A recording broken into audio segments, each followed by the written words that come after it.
waaw ci tënk dañuy faral di wax ne EMAD soo koy misaal da nga naan cin la une marmite africaine qui a 3 pieds tànk bu ci manqué rek cin bi daanu tànk bu njëkk bi mooy gëm bi ñu gëm ne état kese mënul suqali réew pour réew suqaliku jëm ci développement il faut que askan bi yëpp dugal ci seen loxo mooy tànk bu njëkk bi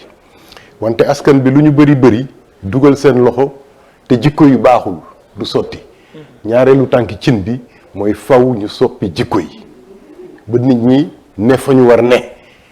mais ñu gis itam ne doyul parce que am na xeex bu Léopold Sédar Senghor doon xeex Cheikh Anta Diop di ko xeex mooy ñun réewu Afrique yi en général dañu sëngéem gannaaw ba ñu génnee ci esclavage ak colonisation Cheikh Anta ne nag jot nañu siggi bu ñu am kersa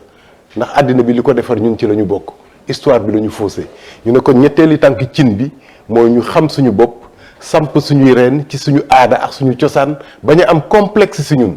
bañ a xeeb suñu der bañ a xeeb suñu kawar bañ a xeeb suñu bët bañ a xeeb suñu bopp tey jii africain bi balaa moo kontaan suy làkk tubaab rouler R yi balaa moo kontaan suy làkk anglais nosal bakken bi dañuy jël làkki nit ki jël accent am Amadou Hampâté Bâ waxoon na ne làkk leen français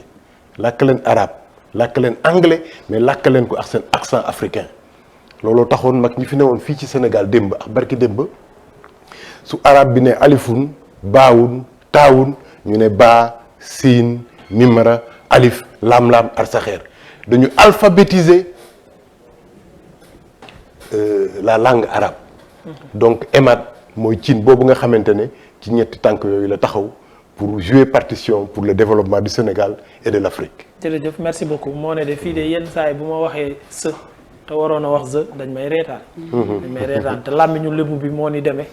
yenn mooy ay che ak së. bu ñu nekkee ci biir moo kii du ma ko mën di wax daal yenn lettre yi. waaye dañ may reetaan ay dem benn ma bàyyi laa gan gi. ñu lay dalal ci plateau. jërëjëf. kon ñu gis ni itam yow ginnaaw li nga xamante ni defal nga ko jëm ci wàllum EMAD gis nañ itam yow yaa di coordonnateur li nga xamante ni moom moo di festival mémoire des penc et villages de Dakar mu di FESPENC. gis nañ nag ñi nga xamante ni ñoom ñoo nekk ci pencu Dakar yi defoon na ñoom ndaje ci samedi bi ñu weesu fi nga xamante ni moom moo di fii di mosquée de la divinité. amal fa nag waxtaan bu mag lépp lu jëm nag ci redynamiser joxaat jëm li nga xamante ni moom moo di communauté lébu waaye tamit lépp loo xamante ni jëm na seen moomeel ak i doxalin. loolu nag gis nañ ci am na ay kàddu yu ci jib bokk na ci bi nga xamante ni kon ki nga xamante ni moom moo di imam ratib bu Dakar daal di koy jibal mu bàyyee ko ci kàddu yi Abdoulaye Makhtar Diop mu ne dañu bëgg fi mu nekk nii sampal seen bopp ñi nga xamante ni ñoom ñoo di jiite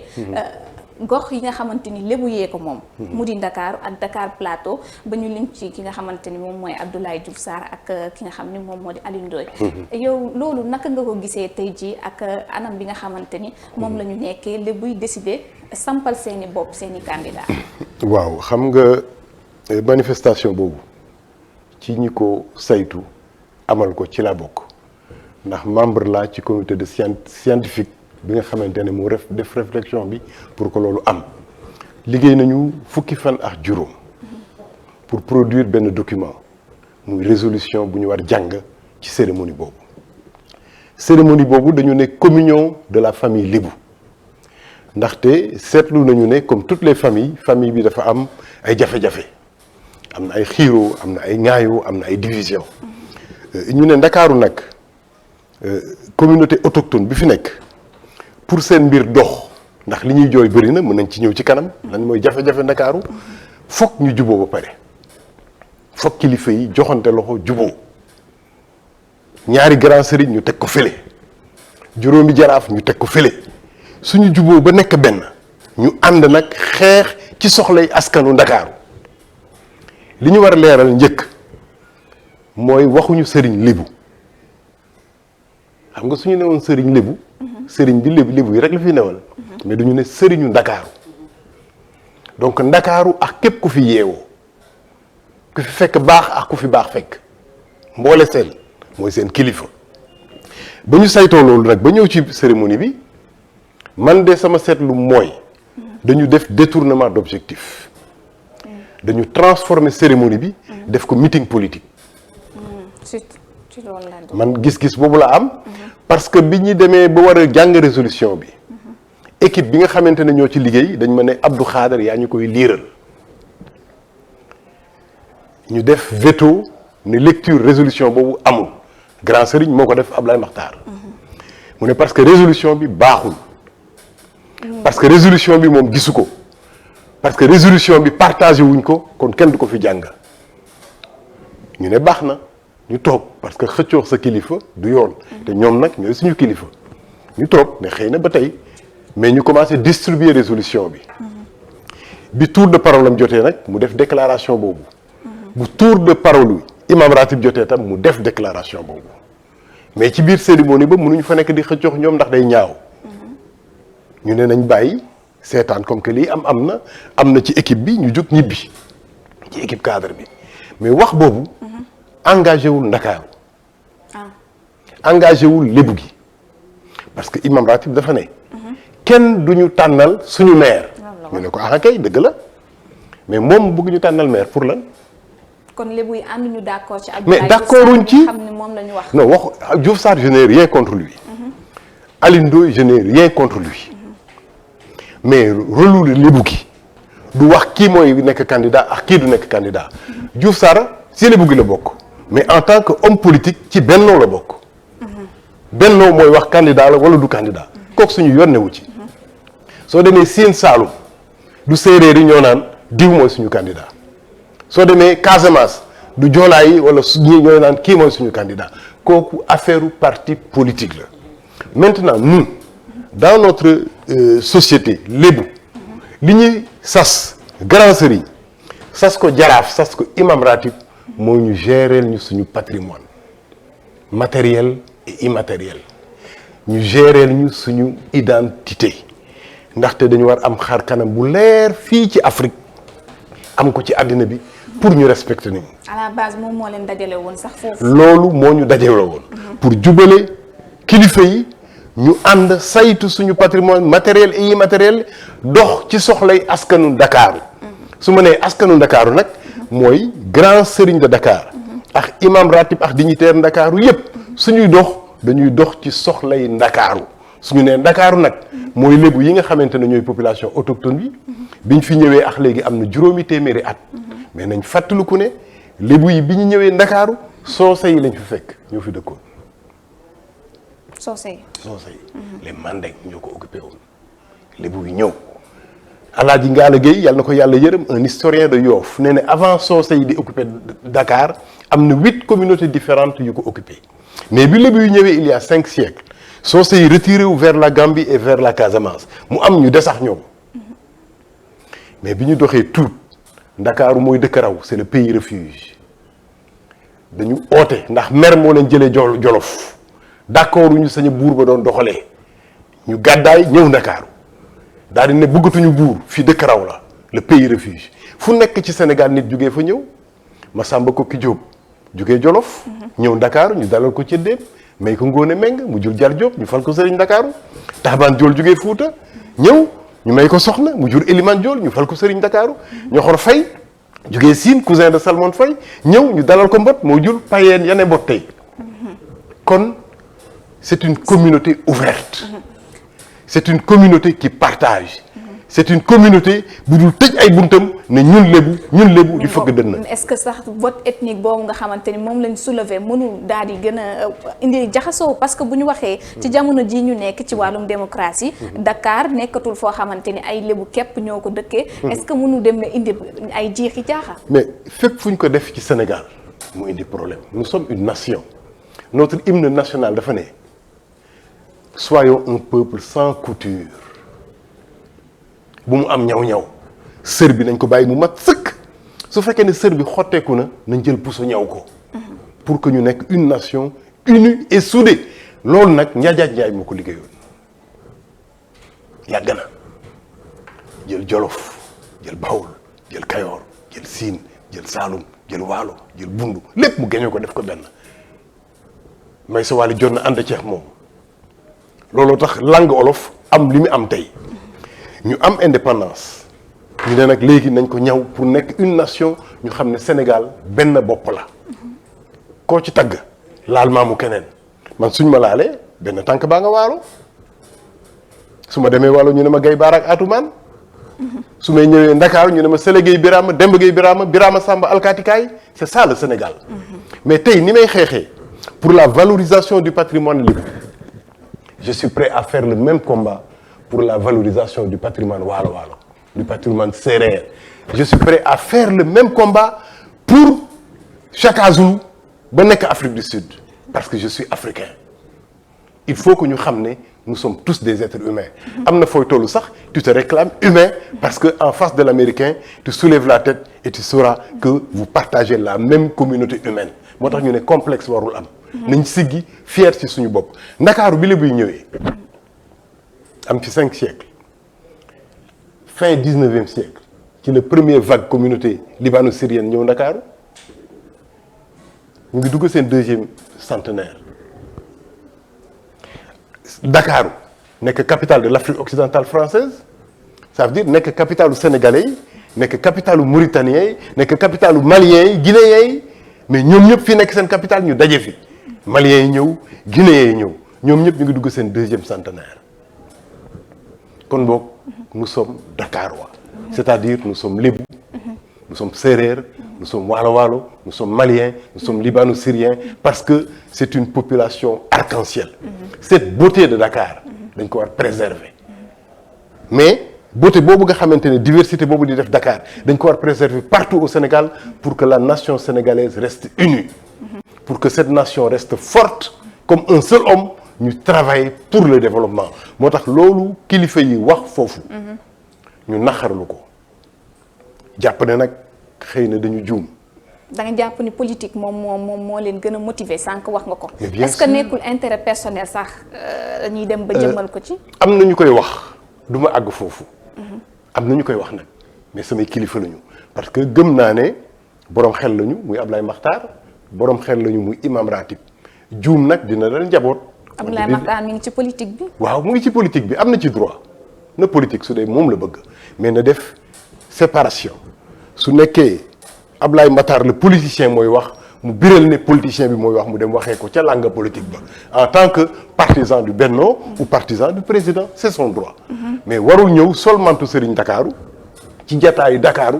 porter un discours qui ne nous engage pas su ko defee dinañu am fulla ne ko grand Serigne avec tout le respect que nous vous devons nous ne partageons pas ce discours parce que dafa am lu ñuy xaar ci moom loolu wax ngeen ko ba mu dégg ko maa ngi koy wax ni ngeen jour boobu laa la wax xam nga nee ngeen woon war ma moo taxoon ngeen noppi ñu lire résolution bi wax lañ cay wax mais ginnaaw bi nga xamante ni mbir mi tas na ndax toog ngeen ci benn beaucoup waxtaanee mbir mi toogu maax moom parce que am na tollé bu soulevé wu nit ñi di wax xëy na ma nga ca xalaatam toogu maax moom déggante wu maax moom téléphone mais dama ne rek parce que man ci njabootam laa bokk te dañ ma xam ci askanu Lébu parce que festival mémoire des penc bii ngay wax maa ngi ciy liggéey depuis 2010 boobu moom nekkagul Serigne Dakaru j'ai travaillé avec le Serigne Dakaru Massamba Koki Diop yàlla na ko yàlla yërëm j'ai travaillé avec le Serigne Dakaru Bassirou Diagne j'ai travaillé avec Ndeye Jiréw Aline Diagne Boor ak kilifa yi fi jaar yëpp ba moom mu agsi liggéey boobu nga xamante ne liggéey nañ ko boobu ba tey nag dañ koy ñaan gàlla na ko sàmm parce que loolooy njariñu Lébu gi loolooy njariñu Ndakaaru tey li ñu ñor soxal ñu mooy Ndakaaru nañ juboo nekk benn jublu nag ci soxlay Ndakaaru parce que soo xoolee ba xool di nga gis ne Ndakaaru jafe-jafe yi bëri na. on a plus de domaine maritime. justement est-ce que du ñàkk booloo bi nga xamante ni dignitaires yi am na ci ñenn booloo wuñ ko est-ce que du moo indi leen lii parce que ginnaaw coow li ba mu jógee. gis nañ grand Serigne Ibrahima Diagne ca beneen wàll wa. moom di wane njàqareem ci wàll wi jaraaf Youssou Ndoye bi nekk fii Wakaam moom tam di wax ni même ndaje bi ñi doon amal yëgu ko. mel ni dafa am gàkk-gàkk boo xam te ni mooy tax les choses mu avancé. waaw maa ngi saluer ñoom seen position ci problème bi moom Serigne Ndakaaru Pape Ibrahima Diagne ak jaraaf Youssou Ndoye seen position ci problème bi maa ngi koy saluer parce qu'il est bon ñu jug ne lii ànduñu ci nañ bàyyi Ndakaaru ubbeeku parce que dégg naa jaraaf Youssou Ndoye mu ne mais nu ñuy def Barthélémy Diaz nu ñuy def Soham Wardini nu ñuy def keneen ak keneen. Je n'ai rien contre Diouf Sarr, je n'ai rien contre Barthélémy Diaz mais nañ def bàyyi compétition bi électorale politique mu demee na mu war demee maanaam am na ñi nga xamante ne dañoo war poser seen candidature nañ ko poser fañ ko war poser ñe leen ko nangul leen ko moom grand sëriñ mën na am ku muy voter c'est un citoyen il a le droit de vote mais na xam ne kilifa la mu tëddee njaaxaanaay xam nga lébu dafay wax ndey ji réew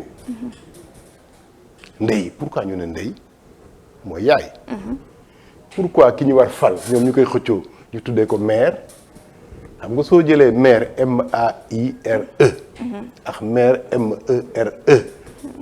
ak maire M-E-R géej gi yaay bi ak kii yore gox bi dafa am lu ñu niroo moo tax lébu ne ndey ji réew ñu ne ndey ji réew dafay tëddee jaaxaanaay soo amee ñaari doom ndax yàlla daf la jox ñaari ween pour nga mën a nàmpalandoo ñaar yëpp te duñu xëccoo su dee kii dafa am gàllankoor am matadi kële mat bul faral ki mat bàyyi ki matadi ñu ne moom Serigne Ndakaaru moom imam ratib moom jaraaf moom saltige moom ndey jàmbur noonu la ñu war tëddee compétition la ñoom le patrimoine lañ leen dénk ak dëkk bi nekk ci jàmm donc c'est des arbitres arbitre su duggee ci terrain di dóor bal nag mbir mi du yóbbu du sotti suñ ko tàglee na ko nangu suñ ko tàglee na nangu ñu tàgle ko parce que arbitre dafa war toog ci tefes gi oo njaboot gi ne leen dem leen lii politique la mais rafetal leen ko su fekkente ne tey Sénégal ñi nga xamante ne ñooy kilifa aada yi ak kilifa diine yi ñuy xaar ci ñoom su dëkk bi nekkee en situation de danger ñu war a àtte war a fay lakk gi ñoom suñu duggee ci compétition bay sànni xeer ak waxante kii laa faral kii moom a gënal attends fan la dëkk bi jëm su xeex amee ci élection bi est-ce que moom dina mën a àtte moom mi am ku mu faral dina difficile su fekkente ne nee na Diouf Sarr mooy candidat wu keneen ka ne Yoff di xeex ak Diouf Sarr kuy àtte donc nañ tëddee njaaxaanaay conserver leur beauté et leur lumière de dignitaire loolu mooy seen taar surtout mën a daal di jël li nga xamante ni doon nga ko wax sànq ndakaaru problème yi mu am bëri na torop te lébu yi ñoom ñu ngi ko doon wax donte seen taxawaay am na fi benn ndëgërlaay bu am solo mais mën-mën bi dafa dese lool ci ñoom parce que gis nañ ni daanaka li ñu dese ci ay terre bëreetul gis nañ président Sall sax di leen wax ci mi ngi leen di jagleel yenn proposé leen ci Diamniadio mais est-ce que tey jii nii ndaje bi ñu am nii dina tax ñu mën a trouver ci solution débat bi nga xamante ni posé ngeen ko. waaw parce que loolu la ñu bëggoon ci daje bi ñu dajaloo suñu fa jugee seeti ñëpp ne ngal la juboo leen njaboot gi moo leen ko demandé suñu juboo nag ñu dox ci problème yi problème mu suuf. nit ku ne fa nga dëkk war nga fa mën a am kër. sa doom war na fa mën a am kër sa sët war na fa mën a am kër sa sëtaat war na fa mën a am kër mais tey penc lébu yi ak village lébu yi xale yi mënuñu fa am kër soo nekkee doomu Ndakaar gu juddoo Wakaam sa papa juddoo Wakaam sa maam juddoo Wakaam mënoo am kër Wakaam parce que fees na amatuñu réserve foncière loolu moo daal Yoff moo daal Ngor moo daal fukki penc yeex ñaar man waa Cëddeem laa mënuma am kër foofu sama doom mënu fa am kër moo tax ñëpp ñu ngi toxu di dem à l'intérieur du pays loolu problème la problème boobu moo tax bi ñuy jëlee aéroport bi yóbbu ko Diass réserve foncière aéroport bi nekk fa waa Ngor jug waa Wakaam jug waa Yoff jug ne suñuy maam ñoo ko abaloon autorité coloniale pour ñu def ko aéroport ku la abal nag soo demee ba ab lam la abaloon utiliser too ko donc ko war delloo ñu ne puisque ñun amatuñu réserve foncière suñuy doom amatuñu fu ñu dëkk kër yi xat na état bi nañu jox réserve yooyu pour suñuy doom am fu ñu dëkk c'est logique xel mën na ko nangu même suñ ko moomul woon même su dul woon seen alal bu seen maam moomoon état war na mën a xool ne kat ñii dëkk bi la ñu dëkk amatuñu fu ñu dëkk am na réserve foncière bu ubbeeku nañ leen ko jox d'autant plus que le domaine public maritime nga xamante ne ñëpp ñoo ko bokk ñëpp ko war bokk xam nga suñu amee ñu nekk une famille ñu am kër benn terrain bu yaatu ñu ne nañ dëkkee nii mais nañ bàyyi fii cour bi fa la ñuy féexloo fa la xale yi di fooyee man su ma ñëwee bokk ci famille bi bëgg a tabax sama néeg ci cour bi est-ce que di ngeen ko nangu famille bi duñ ko nangu c'est ça le domaine public maritime ñëpp a ko bokk mais domaine public maritime bi joxe nañ ko daanaka ba jeex na. aujourd'hui Dakar souffre. Dakar étouffe. Ndeye ci réew Alioune Diagne Bor yàlla na ko yàlla yërëm dafa doon wax ne dañu doon wax ne fii mooy Cap Vert. parce qu'il y avait de la verdure et de la verdeur. Actuellement c'est un cap béton. Et la ville a perdu son âme. parce que une ville dafa am plusieurs fonctions. et fonctions yëpp dafa war dox. une ville suñ koy tabax dañ ko war tabax pour population yëpp mais population bi soo ko hiérarchiser il y a les personnes du troisième âge. dans la ville. mais tey magu Ndakaaru mag personne troisième âge amoo place ci ville bi mu mujjee ndax waxtaan ak ndeysaan sëñ Ndakaaru Bassirou Diagne dafa ne Abdou Khader Ndakaaru xat na Ndakaaru wéet na ma ne ko mais sëñ Ndakaaru pour la nga wax loolu mu ne ma damay def samay lawraat sangu sonu ba rafet bëgg dugg ci dëkk bi doxantu du ma am fu ma jaar léegi mag ñi ils sont prisonniers dans les domiciles dañ leen tëj seen néeg une ville les tout petits les enfants dañ fa war am place am espace de détente am terrain de jeu parce que xale dafa bëgg a bajjantu mbote bu ndaw sax soo ko tëjee du sotti mbote day bajjantu parce que dafay sentir énergie bi dafa war màgg loolu mooy tax dafa war dem dafa war ñëw ki nga xamante ne moo war construire ville bi moo war tabax ville bi dafa war bàyyi xel xale yi fan la xale yi di bajjantoo surtout xale yi fu ñuy bajjantoo mooy waral est-ce que pour dernière question laataa ma lay jox cas de noyade yi ñu ngi gis bëri na ci li nga xamante ni moom la ñu autorisé woon ci ay plage yëpp la ñu def domaine privé domaine national daanaka amatul tey ji plage yi nga xamante ni moom la ñu interdire fa la ndaw yi di dem est-ce que du problème bi ni mel moo tax tey ji phénomène bi daal di jóg mais bokk na ci parce que xam nga réew wala dëkk bu mu mënti doon balaa nga koy mën defar da nga koy xam kilifay réew mi xamuñu réew mi soo ñëwee Ndakaaru ci mag ña dañ doon wax dafa am géej gu góor gi ak géej gu jigéen gi géej gu góor gi c'est la grande côte moom la ñuy wax géej gay woy la mer chantante ou bruissante qui fait beaucoup de bruit avec des vagues moo indi tur Géejawaay géej googu dafa góor la moo tax dafa am xadar dafa am dangar day yëngu soo ñëwee Anse Bernard soo contourner Cap Manuel à partir de foofu mooy géej gu jigéen gi ñu ne géej gi réew c'est la petite côte moo indi turu géeréw foofu doo fa dégg cas de noyade bu soo ko fa dégg parce que géej gu dal la géej gu jigéen la géej gu dal la géej gu lewet la géej gii di yëngu léegi yow géej gu xamante ne fa la ñu ne na fa nit ñi mën a sangu te dara du leen dal nga privatiser ko jaay ko ba xale yi amatuñ ci accès mais ñu dem ci géej gu naqari deret gi suñu labee kuy responsable ki privatiser ba ñu nekkee xale mag ñi dañ la naan tey bu kenn dem géej parce que géej gu góor gi dafa doxaani géej gu jigéen temps boobu nga xamante ne géej gu góor gi dafay doxaani géej gu jigéen kenn du sangu période de tempête la parce que mag ñi xamuñ ban période la ñu warul sangu te am na nu ñu ko doon léebee am na nu ñu ko doon waxee ba nit ki comprendre ko mais tey à Dakar les autorités dakaroises xamuñu Dakar xamuñu fan mooy bëtu Dakar xamuñu fan la tànku Dakar tegu xamuñu lan la Dakar bëgg xamuñu lan la Dakar bañ ba si privatisation yi dañu privatiser les lieux de culte traditionnels fa mag ña daan dem di tuuru di def seeni sarax seeni xar baax fépp la ñu dëkkee soo demee Cap Manuel dajji nañu falaise bi amatoo fa accès c'est interdit aux populations c'est malhonnête et c'est pas sérieux parce que une ville doit conserver son âme une ville doit pouvoir respirer su dëkk bi nooyiwul lu nit ñi di nooyee dina indi jafe-jafe te yaatu na yoo xamante ni daanaka du fi jeex dama lay delloo rek waxtaan bi dañ ko fi mujjee yemale parce que waxtu bi moo ñu dog ñun ñi ñëpp amoon nañ ay laaj mais Aïda da laa jël aakimoo la donc maa ngi lay jaajëfal bu baax a baax ci ñëw bi nga nangu wuyu si li nga xamante ne nii moom mooy Seneweb di la bàyyi rek nga tàggatoo ak sénégalais yi ak askanu lébu ak penc mi man mi ci laa bokk amoon naa ay multitude de questions waxtu bi moo ñu ko dëgg la mais yàlla baax na di leen remercier ci invitation bi di nuyu kilifa Ndakaaru yëpp sans parti pris képp ku takk ndomb tànk wala ndomb baat ne kilifa laa ci Ndakaaru maa ngi lay jox sa wàccuwaay maa ngi lay ñaanal yàlla itam mu jàppale la ci sa kilifteef maa ngi lay ñaanal sa taar yokku sa leer yokku bu ñu mën laa tiitaroo ñi yore réew mi tam maa ngi leen di ñaanal ñi ne candidat lañu ci élection locale yi bëgg ko nekk maa ngi leen di ñaanal nañ ko def na mu gën a rafetee ku nekk fañ la war a fale dem fa ñu fal la sa waa kër suñ la waree jàppale nañ la jàppale wante buñ ko def mbiru waaso ak xeet parce que réew mi suñu nee na séeréer yi woteel séeréer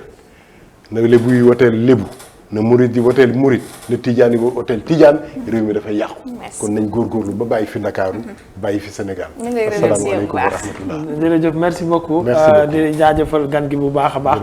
léegi rek dañuy daal di ànd ak Astou Diagne gannaaw bàkk bi libéré waale monsieur Gaye ñu dem xooli ji li nga xamante ne nii moom mooy buzz du jour yi jaa ngeen jëf.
roñ yi dem roñ yi ñëw